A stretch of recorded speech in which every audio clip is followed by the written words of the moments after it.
সেনাবাহিনী এবং সেনাপ্রধানের প্রতি বিদ্বেষ কারো কারো। আমার স্ট্যান্ড পয়েন্ট হচ্ছে, যদি কেউ অপরাধ করে থাকে সেটার জন্য কোনো ছাড় হবে না।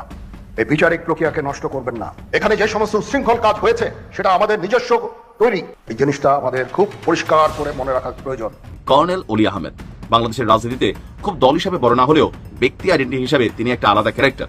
তো তিনি আজকে বলছেন যে ডক্টর ইউনূসকে শেখ হাসিনার মতন দেশ ছেড়ে পালিয়ে যেতে হবে। আবার পালানোর আগে ঠাপানোর চিন্তা করতেছেন ডক্টর ইউনূসকে। কি বলছে পিনাকিদা, সাংবাদিক ইলিয়াস, জানি না ইউনূস স্যারের কপালে আসলে কি আছে। একের পর এক গুজবের পর এবার প্রকাশ্যে এলো শেখ হাসিনা। মাস্ক পরে দিল্লির নিজামুদ্দিন আউলিয়ার দরবার জিয়ারত করতে বের হয়েছিলেন তিনি। নিজামুদ্দিনের এই মাজার জিয়ারত থেকেই প্রকাশ্যে কার্যক্রম চালাবেন শেখ হাসিনা। শিগগিরই সুপ্রিম কোর্টের আপিল বিভাগে অভিযুক্ত 15 সেনা কর্মকর্তার গ্রেপ্তারি পরোয়ানা বিষয়ে আইসিটি আইন সংশোধনের বিরুদ্ধে রিট করা হবে। আইনজীবীরা বলছেন, আইসিটি অ্যাক্টের 4টি সংশোধনী বড় ধরনের আইনি চ্যালেঞ্জে পড়ে গেলে বিচার প্রক্রিয়া দীর্ঘায়িত হয়ে যেতে পারে।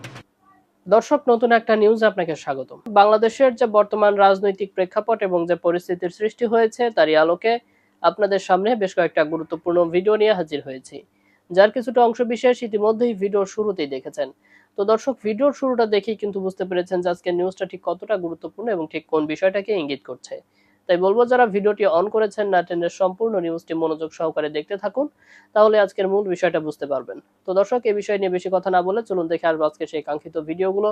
তবে তার আগে বলবো, যারা প্রতিনিয়ত আপডেট খবর দেখতে চান তাহলে অবশ্যই আমাদের চ্যানেলটি সাবস্ক্রাইব করে পাশে থাকা বেল আইকনটি ক্লিক করে দিন।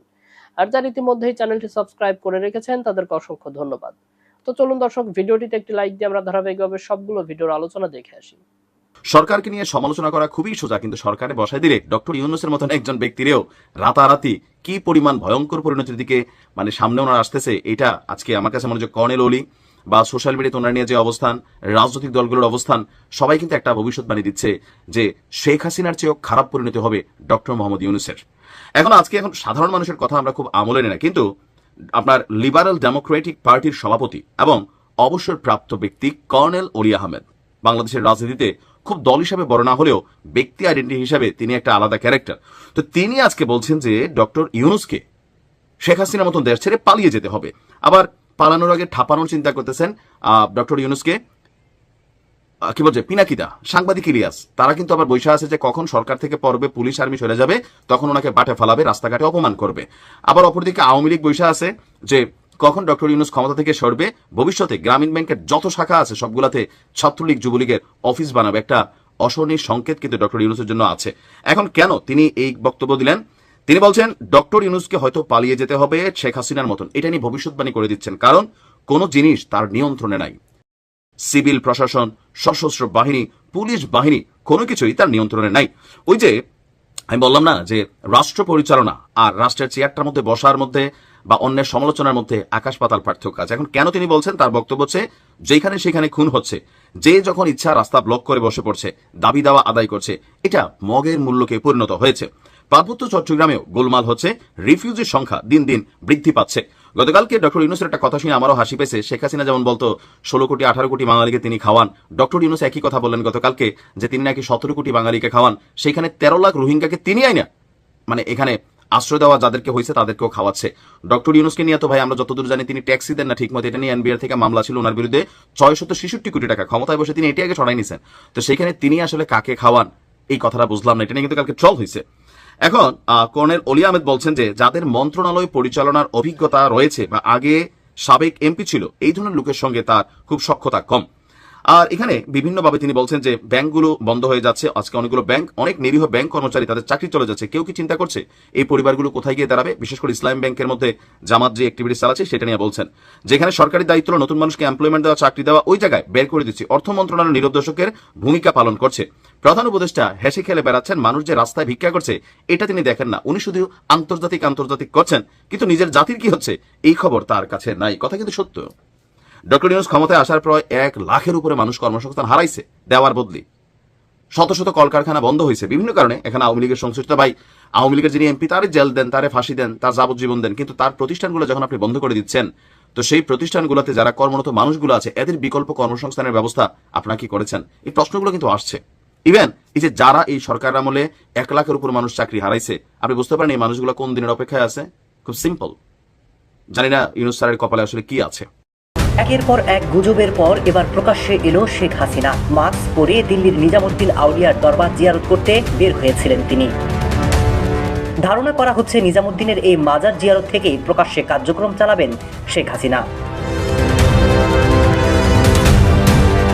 শেখ হাসিনার সাথে দলের তেমন কাউকে দেখা না গেলেও হাসিনাকে কড়া নিরাপত্তায় দরবারে নেওয়া হয়। সরকার গঠন করতে পারি, এই পুরো বাংলাদেশটাকেই আমরা উন্নত সমৃদ্ধ। চলতি সপ্তাহে শেখ হাসিনাকে নিয়ে ভারত সরকার বার্তা দিয়ে জানিয়েছেন শেখ হাসিনাকে নিয়ে ইতিবাচক সিদ্ধান্ত নিয়েছে নয়াদিল্লি। এমনকি হাসিনাকে নিয়ে ভারত সরকার যে কোনো সময় যে কোনো পদক্ষেপ নিতে পারে। এদিকে ঘনিয়ে আসছে নির্বাচন। এমন অবস্থায় দেশে বিদেশে সক্রিয় হচ্ছে আওয়ামী লীগ। এমনকি হাসিনার ফিরে আসা নিয়েও পাওয়া যাচ্ছে নানা বার্তা। কয়েকদিন আগে শেখ হাসিনা বার্তা দেন খুব দ্রুত দেশে ফিরবেন, সবাই শান্ত থাকুন। তবে পরে সেই ভিডিওটি গুজব বলে প্রমাণ করে রিউমার স্ক্যানার। ঘোষণা হয়ে গেছে সাবজেল। সেনানিবাসের ভেতরে বিএসওকিউ ভবনকে সাবজেল করার নির্দেশ দিয়েছে সরকার। সেখানে রাখা হতে পারে মানবতা বিরোধী অপরাধের অভিযোগ ওঠা সেনা কর্মকর্তাদের। প্রয়োজনে কড়া নিরাপত্তায় তাদের নেওয়া হতে পারে ট্রাইব্যুনালে। তার চেয়ে বড় খবর হলো, শিগগিরই সুপ্রিম কোর্টের আপিল বিভাগে অভিযুক্ত 15 সেনা কর্মকর্তার গ্রেপ্তারি পরোয়ানা বিষয়ে আইসিটি আইন সংশোধনের বিরুদ্ধে রিট করা হবে। আইনজীবীরা বলছেন, আইসিটি অ্যাক্টের 4টি সংশোধনী বড় ধরনের আইনি চ্যালেঞ্জে পড়ে গেলে বিচার প্রক্রিয়া দীর্ঘায়িত হয়ে যেতে পারে। দর্শক, সেনাবাহিনীর শীর্ষ নেতৃত্বকে কোণঠাসা করার উদযাপনে যখন ব্যস্ত একটি পক্ষ, তখন এমন কিছু খবরে তাদের আকাশ যেন ভেঙে পড়েছে মাথায়। আবার একই ধরনের মামলার অন্য আসামিরা যেখানে আছেন নিয়মিত কারাগারে, তখন সেনা কর্মকর্তাদের জন্য আলাদা বন্দোবস্তে তৈরি হয়েছে নতুন বিতর্ক। তবে সবচেয়ে বেশি ধোঁয়াশা তৈরি হয়েছে ট্রাইব্যুনালের চিফ প্রসিকিউটরের বক্তব্যে। তাজুল ইসলামের দাবি মেনে নিলে বলতে হবে, 15 সেনা কর্মকর্তা এখনো আছেন আইন শৃঙ্খলা বাহিনীর ধরাছোঁয়ার বাইরে। এমনকি 1 বছর ধরে ম্যাজিস্ট্রেসি পাওয়ার নিয়ে মাঠে থাকা সেনাবাহিনী গ্রেপ্তার করার ক্ষমতা নেই বলেও অদ্ভুত যুক্তি দিয়েছেন তিনি। তার বক্তব্য অনুসারে একমাত্র পুলিশ ছাড়া কারো গ্রেপ্তার করার এখতিয়ার নেই। এমনকি আদালতের নির্দেশ ছাড়া কাউকে জেলে পাঠানোর সুযোগও নেই। সেক্ষেত্রে হেফাজতে থাকা 15 সেনা কর্মকর্তাকে পুলিশের মাধ্যমে গ্রেপ্তার দেখিয়ে ট্রাইব্যুনালে হাজির চান তিনি। সরকারের পক্ষ থেকে ক্যান্টনমেন্টে সাবজেল ঘোষণা করা হলেও সরকার অতি কাছের এই আইন কর্মকর্তার দাবি এটাও তার জানা নেই। এতে প্রশ্ন উঠেছে, কি ঘটছে পুরো বিচার প্রক্রিয়া ঘিরে? ইচ্ছে মতো আইন সংশোধন আর পছন্দ মতো আসামি করার কারণে এর মধ্যে যে বিতর্ক উঠেছে তাকে আরো জটিল হতে যাচ্ছে। পুরো বিষয়টি ঘিরে সরকারের ভিতরকার অস্থিরতা এবং সমন্বয়হীনতা কি লাগামহীন হচ্ছে না? তবে এই বিশেষ কারাগার নিয়ে এর মধ্যে প্রশ্ন তুলেছেন আইসিটির চিফ প্রসিকিউটর তাজুল ইসলাম। তিনি বলেছেন, আসামিকে গ্রেপ্তার করার 24 ঘন্টার মধ্যে আদালতে আনতে হবে। তারপর আদালত যেখানে আসামিকে রাখতে বলবেন, আসামি সেখানে থাকবেন। কোন জায়গাকে কারাগার ঘোষণা করা হচ্ছে সেটা তাদের বিবেচ্য বিষয় নয়। 13 অক্টোবর বিকেলে আন্তর্জাতিক অপরাধ ট্রাইব্যুনাল প্রাঙ্গণে এক ব্রিফিং এ সাংবাদিকদের প্রশ্নের জবাবে তাজুল ইসলাম এসব কথা বলেন। দর্শক, তাজুল ইসলামের এই কথা থেকে একটি ইঙ্গিত পাওয়া যায়, সেটি হলো সরকার এই 15 সেনা কর্মকর্তাকে ক্যান্টনমেন্টের ভিতরে বিশেষ কারাগার বানিয়ে রাখার যে সিদ্ধান্ত নিয়েছে তাতে প্রসিকিউশন টিম নাখোশ। তিনি এতটাই নাখোশ যে প্রশ্ন তুলেছেন সেনাবাহিনীর গ্রেপ্তারের এখতিয়ার নিয়ে। সাংবাদিকদের তাজুল ইসলাম বলেছেন, সেনাবাহিনীর গ্রেপ্তারের ক্ষমতা নেই, আদালতের দেওয়া গ্রেপ্তারি পরোয়ানা তামিল করবে পুলিশ। সাংবাদিকদের প্রশ্ন ছিল, সেনাবাহিনী তাদের 15 কর্মকর্তাকে গ্রেপ্তার করতে পারে কিনা। এর উত্তরে চিফ প্রসিকিউটর বলেছেন, সেনাবাহিনী পারে না। বিষয়টি তিনি ব্যাখ্যাও করেছেন। বলেছেন, শুধু আইন শৃঙ্খলা বাহিনী কাউকে গ্রেপ্তার করতে পারে। ডেফিনেটলি আইন শৃঙ্খলা বাহিনী মানে পুলিশ। দর্শক, চিফ প্রসিকিউটর দাবি করেছেন আর্মির গ্রেপ্তারের ক্ষমতা নেই। বলেছেন, এটা নিয়ে বিভ্রান্তির সুযোগ নেই। আদেশ পালনের বা সেনা কর্মকর্তাদের বিরুদ্ধে গ্রেপ্তারি পরোয়ানার ব্যাপারে সেনাবাহিনীর বিভিন্ন পর্যায়ের অফিসারকে অবহিত করা হয়েছে, তারা গ্রেপ্তার করবেন না। অবহিত থাকার অর্থ হচ্ছে, যখন পুলিশ গ্রেপ্তারি পরোয়ানা তামিল করতে যাবে, তারা অবহিত থাকলে সাহায্য করতে পারবেন। দর্শক, চিফ প্রসিকিউটর যে ব্যাখ্যা দিয়েছেন, অনেক আইন বিশেষজ্ঞ বিষয়টিকে মানছেন না। তারা বলছেন, সেনাবাহিনীর বর্তমানে ম্যাজিস্ট্রেসি পাওয়ার আছে, সে ক্ষমতা বলে সেনাবাহিনী গ্রেপ্তার করতে পারে। আবার সেনা আইন অনুযায়ী বিষয়টির দায়িত্বরত ঊর্ধ্বতন কর্তৃপক্ষের অনুমতি ছাড়া কোনো সেনা কর্মকর্তাকে গ্রেপ্তারের সুযোগ নেই। দর্শক, যদিও চিফ প্রসিকিউটর তাজুল ইসলাম বিশেষ কারাগারের বিষয়টি মানতে পারছেন না, কিন্তু সূত্রগুলো বলছে সেনা সদরের সাথে সরকারের গত 11 অক্টোবর আলোচনার পরে এই সিদ্ধান্ত হয়েছে। দৈনিক প্রথম আলো 12 অক্টোবর এ নিয়ে একটি খবর প্রকাশ করে।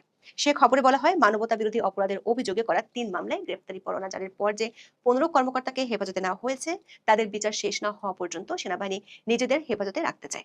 এ বিষয়ে সেনা কর্তৃপক্ষের একটা ভাবনা হচ্ছে, বিচার শেষ না হওয়া পর্যন্ত আসামি হওয়া এসব কর্মকর্তা সেনা হেফাজতে থাকবে।